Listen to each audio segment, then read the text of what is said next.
সে ক্লান্ত হয় না, ঘুমায় না, এটা খুবই স্বাভাবিক, তাই না? কিন্তু যদি বলি এমন এক রোবট যে ব্যাটারি শেষ হয়ে গেলে নিজেই তার ব্যাটারি বদলে আবার কাজে নেমে পড়ে, শুনতে অবিশ্বাস্য লাগছে, কিন্তু এই ভবিষ্যৎ এখন বাস্তব।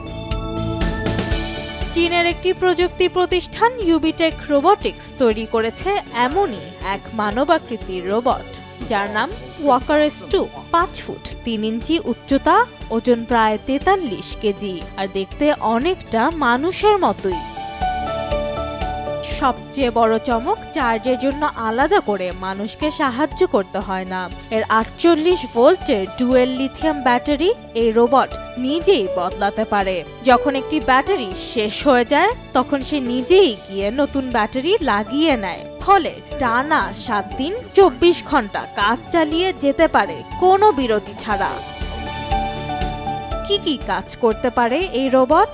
কারখানায় নজরদারি, গ্রাহকদের তথ্য দেওয়া, সাধারণ হালকা কাজ, এমনকি মানুষের সঙ্গে কথা বলাও। চীনের দাবি, বাণিজ্যিকভাবে 2 পায়ের হিউম্যানয়েড রোবট তৈরি করা প্রথম প্রতিষ্ঠান তারা।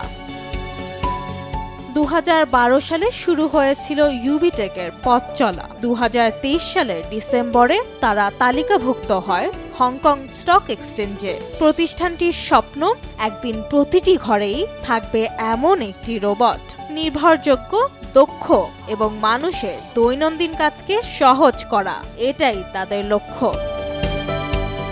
আর আবিদ, সময় সংবাদ।